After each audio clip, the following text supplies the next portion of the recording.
अस्सलामुअलैकुम दोस्तों आज हम आपके साथ सुजुकी जिमनी जो C85 95 मॉडल आती है इंजन में, जिन गाड़ियों में ये 1100 सीसी इंजन पड़ा होता है। ये इंजन आप देख लें, ये 1100 सीसी ऊपर लिखा है और ये मित्सुबिशी भी लिखा है और ये 16 वाल भी लिखा है। इसकी ECU ये सब कुछ आप देख लें। तो इसकी टाइमिंग के हवाले से बात करेंगे हम। तो ये गाड़ी भी मैं आपको दिखा देता हूँ। ये देख लें गाड़ी भी मैं थोड़ी आपको दिखा दूँ। ये सुजुकी जिमनी में आ गई, आपको इसका फ्रंट दिखा देता हूँ, ठीक है, थोड़ा दूर हट के।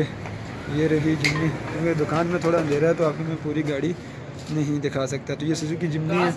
तो इसकी टाइमिंग के हवाले से हम बात करेंगे तो ठीक है। ये जो होती है इसकी टाइमिंग थोड़ी सी मुश्किल भी होती है, जिसने पहले ना खोली और उसके लिए काफ़ी मुश्किलात होती है। तो ये हेड गैस का जो सिस्टम है, आगे हेड गैस का टाइमिंग बेल्ट टूट गया था, तो इसका हम अब इसकी हम टाइमिंग बेल्ट रिप्लेस करेंगे। तो इसके हवाले से हम आपको बताएंगे कि आपने निशान कहाँ बराबर करने हैं। ये देख लें, एक इसके ऊपर ये तीर का निशान है और ये साथ में हेड के साथ निशान है, एक ये और एक ये आपने बराबर करना है। और इसके ऊपर दो किस्म के निशान होते हैं और एक ये निशान है। आपने ये जो गोल वाला है इसके ऊपर टाइमिंग नहीं रखनी, ठीक है। आपने जो टाइमिंग रखनी है, ये जो तीर वाला निशान है हल्का सा बना हुआ इसको, और ये पुली पर भी आप देख लें थोड़ा छोटा सा एक बना हुआ है निशान ये वाला, और इसको आपस में आपने बराबर कर लेना है, ठीक है।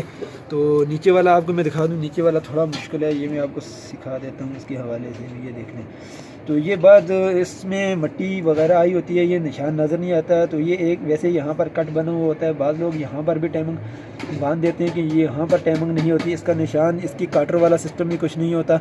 इसका निशान यहाँ साइड में आपने पेचकस वगैरह मार के यहाँ इस जगह से साफ़ करना, और ये कट छोटा सा आपको नीचे नज़र आ रहा है, ये देख लें। इसको यहाँ पर आपने बराबर करना है, ठीक है। वो छोटा सा पुली का कट और जो पीछे जो जगह नज़र आ रही है आपको, उसको इसके ऊपर ये मैं आपको दिखा दूँ, वो नीचे थोड़ा मैं आपको, अच्छा ठीक है। तो ये देख लें, ये निशान आपने यहाँ पर बराबर करना है और ये वाला आपने यहाँ पर बराबर करना है। ये 1100 सीसी इंजन है, ठीक है। ये EFI यूरो इंजन है। आपको इंजन को ज़रा गौर से देख लें। ये देख लें, इंजन ये वाला है, इसको आप गौर से देख भी लें। और ये वाला बैरिंग का मैं बता दूं आपको, आपने क्या करना है, इसका बैरिंग आपने यहाँ से इसके बोल्ट लूज़ करके, अभी मैं आपको दिखा भी देता हूँ। ये देख लें, अभी इसका मैं करता हूँ, देखें यहाँ से इसका बैरिंग भी लूज़, दो बोल्ट लगे हैं, ये 12 नंबर के हैं।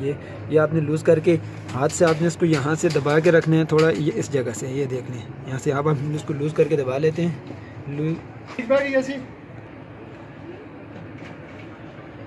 जी तो फ्रेंड, ये देख लें, ये इसका एडजस्ट है यहाँ पर, ये देख लें, इसको मैंने एडजस्ट कर दिया। आप जब भी इसके बोल्ट लूज़ करें तो यहाँ से आपने इसको दबा के रखना है, इस तरफ आपने इसको दबाना है।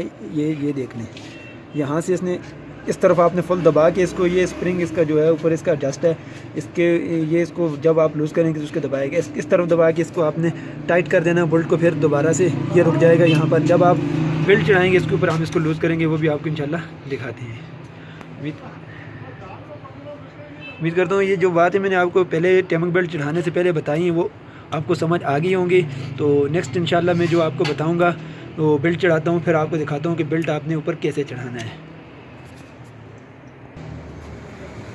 तो एक बात मैं आपके साथ और शेयर कर दूँ, अगर अचानक से आपकी गाड़ी बंद हो जाए, जब भी आपको चलते चलते अचानक गाड़ी बंद हो जाए, तो आप गाड़ी को पहले चेक ज़रूर करें कि गाड़ी को आखिर क्या प्रॉब्लम्स हुई है। जो गाड़ी में जो प्रॉब्लम, मैं आपको बताता हूँ कि प्रॉब्लम आखिर गाड़ी में क्या हुई है। क्योंकि आप अगर गाड़ी को ज़ोर से धक्का मारेंगे या दोबारा से उसको सल्फ मारेंगे तो आपको गाड़ी को काफ़ी सारा नुकसान हो सकता है। तो उम्मीद करता हूँ कि मैं जो बातें आपको बता रहा हूँ ये बड़ी काम की हैं। तो जब भी आप कोई गाड़ी बंद आए अचानक से, तो उसको दोबारा से एकदम से सल्फ ना मारें, हल्का सा मार के चेक करें, स्टार्ट हो रही है तो ठीक है, नहीं स्टार्ट हो रही तो किसी मैकेनिक को आप गाड़ी दिखा दें, नहीं तो आप काफ़ी सारा नुकसान उठा सकते हैं, जैसे इसकी गाड़ी का नुकसान हुआ है। क्योंकि ये दोबारा सल्फ मारने की वजह से हुआ है। इसका ये टाइमिंग बेल्ट वगैरह ये सब कुछ टूट गया था, ये पुली वगैरह, इसका हेड हमने रिप्लेस किया है, ठीक है। तो उम्मीद करते हैं कि आप आइंदा ऐसी गलती नहीं करेंगे। वीडियो अच्छी लगे तो लाइक ज़रूर करना, तो मैं आपको बेल्ट चढ़ा के भी बताता हूँ।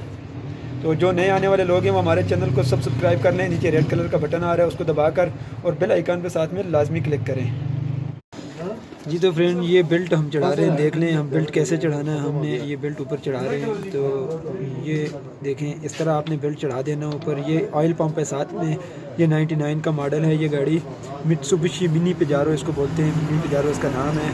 तो ये आपने पहले नीचे से चढ़ाना है और ये बैरिंग के ऊपर भी चढ़ा देना है आपने, साथ नहीं बैरिंग के ऊपर बाद में आपने चढ़ाना है। यहाँ से आपने ये देख लें नीचे, आपको उम्मीद करता हूँ समझ आई होगी।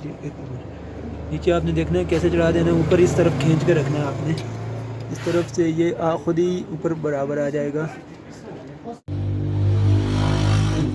जी तो फ्रेंड ये देख लें, आपने ये बेल्ट यहाँ से चढ़ाना है आपने बिल्कुल बराबर। अगर आपका बराबर ना आ रहा हो तो आपने थोड़ा सा इसको पुली को ऊपर नीचे कर लेना और बराबर हो जाएगा, ठीक है। तो यहाँ लाकर आपने इसको बैरिंग के ऊपर चढ़ा देना है यहाँ से, ठीक है। तो ये आप बैठा दें अपनी अपनी जगह पर, थोड़ा पीछे करके।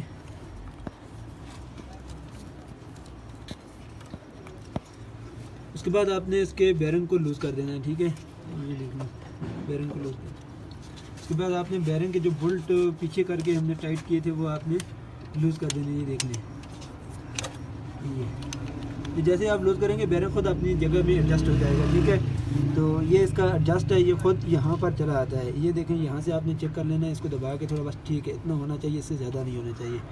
तो उम्मीद करते हैं वीडियो आपको पसंद आएगी। वीडियो अच्छी लगे तो लाइक और शेयर ज़रूर करें।